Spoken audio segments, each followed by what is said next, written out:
dadkii laga qaado cashuur kasta oo la qaadaana waxay leedahay feedback gudoomiye laameed kasta waxaa laga rabaa waaxdiisa ama laantiisa inta cashuur laga qaaday inuu og yahay si uu ugu xisaabtamo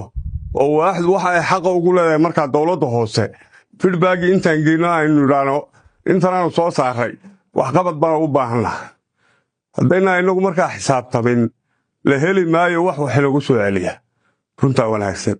gudoomiye laameed kasta waxaa laga rabaa in uu ka xisaabtamo waxaa jira dad aan awoodin cashuurta laakiin sanadkii hore ay ku baaqatay ee awoodayey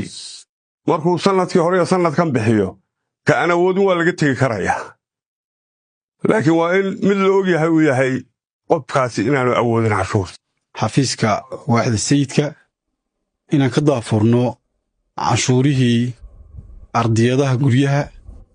oo aan rabno inuu laba jibaarno oo dardargelino una qaadno qaab ka duwan qaabka hore loo qaadi jiray qod la socotaan waxaanu samaysanay system iyo maamul daadejin waxyaha degmada ah 2 sano ka hor halkan markiinu furanay waxaanu isu sheegnay waajibaad iyo wax lagu leeyahay degmada waajib ay daawid iyo waajib lagu leeyahay waaxda markiinu samaynay laamaheeda iyo kontentriyaasheeda inagoo uga gol leh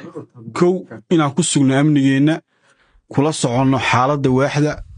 dhaqdhaqaaqa ka jira kula soconno sidii dakhliga si habsami leh loo qaadi lahaa aynu kula soconno duruufaha ka jira waaxda waayo marka la dhaho degmada laascaanood gudaheeda dee waa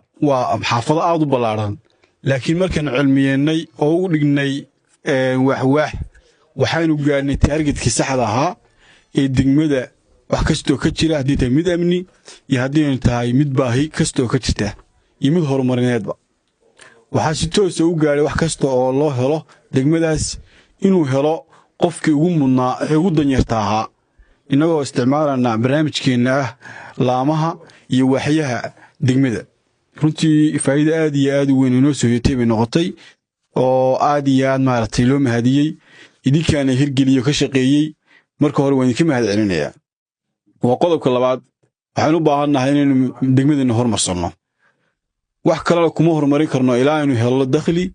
dakhliguna dhexdeen inuu ka yimaado mooy dakhli kale oo haddeer aynu ku xisaabtamanno ma jirto saaka 15 bisha February baynu joognaa waxaan u baahannahay inaynu dakhligeennii iyo canshuurihii